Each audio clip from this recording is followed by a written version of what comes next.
નમસ્કાર, જય હિન્દ, જય ભારત. હું યુવરાજસિંહ જાડેજા. ફરી એક વખત દુઃખદ સમાચાર સામે આવી રહ્યા છે. બનાસકાંઠાના વડગામ તાલુકાના તેનીવાળા ગામ છે, ત્યાં અનિલ ઠાકોર નામના એક યુવાન જે કહી શકે કે અમદાવાદ ખાતે પોલીસ ભરતી પરીક્ષાની જે ફિઝિકલ પરીક્ષા આજરોજ આપી રહ્યા હતા, તેનું ગ્રાઉન્ડ ઉપર જ એમનું દુઃખદ નિધન થયું છે.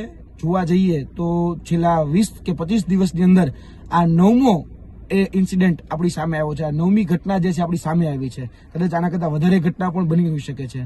મારો આ માધ્યમથી તંત્રને સવાલ છે કે આજે અનિલભાઈએ પોતાનો જીવ ગુમાવ્યો છે, ભૂતકાળમાં 8 બીજા અન્ય લોકોએ પણ જીવ ગુમાવ્યો છે. ક્યાં સુધી આપણે આ બધા જ મૃત્યુના જે આંકડાઓ છે એને જોયા રાખીશું? આપણે આનું પાછળ રહેલું જે સાચું કારણ છે શા માટે તપાસતા નથી?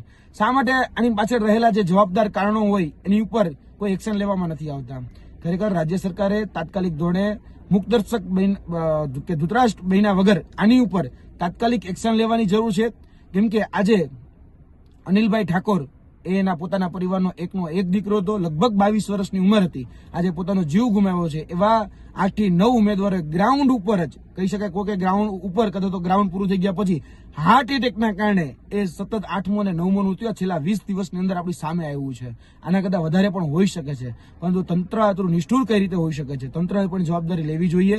ગુજરાતના ગૃહ રાજ્યમંત્રીએ પણ આની ઉપર તાત્કાલિક એક્શન લેવાની જરૂર છે. તેની સાથે સાથે આ માધ્યમથી બીજો પણ એક વાત મૂકવાની છે કે વર્તમાનમાં GPRB Gujarat police recruitment board દ્વારા જે ફિઝિકલ સ્ટાન્ડર્ડ ટેસ્ટ એટલે કે પીએસટી ટેસ્ટની જે પરીક્ષાઓ લેવાય છે, તેમાં ઘણા ઉમેદવારો એવા છે કે જે 2-3 વખત પરીક્ષાઓ પાસ કરી ચૂક્યા હોય. જે ફિઝિકલ સ્ટાન્ડર્ડ જે ભૂતકાળના હોય, વર્તમાનમાં એ જ સ્ટાન્ડર્ડોમાં એને ફેલ કરવામાં આવી રહ્યા છે. ખાસ કરીને ઊંચાઈ વિભાગની અંદર એ લોકોને ફેલ કરવામાં આવે છે. એટલે ભૂતકાળમાં 167-168 હાઈટ હોય અને વર્તમાનમાં એવું કહેવામાં આવી રહ્યું છે કે તમારી 163 કે 164 હાઈટ છે, એટલે તમને ફેલ કરવામાં આવે છે.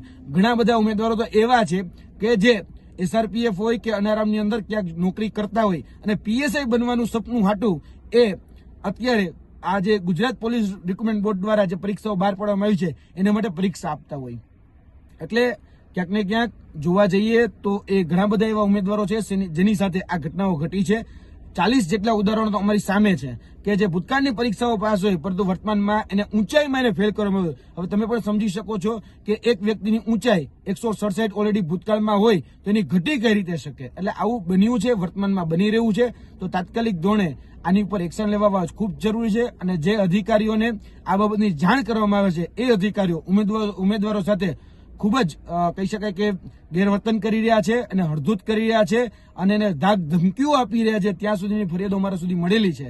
તો તાત્કાલિક ધોરણે ગુજરાતના ગૃહ રાજ્યમંત્રી પર આની પર સંજ્ઞાન લે અને જે પણ જવાબદાર અધિકારીઓ છે એની ઉપર પણ આની એક્શન લેવામાં આવે એવી આ માધ્યમથી અમે અપીલ કરીએ છીએ. જય હિન્દ, જય ભારત.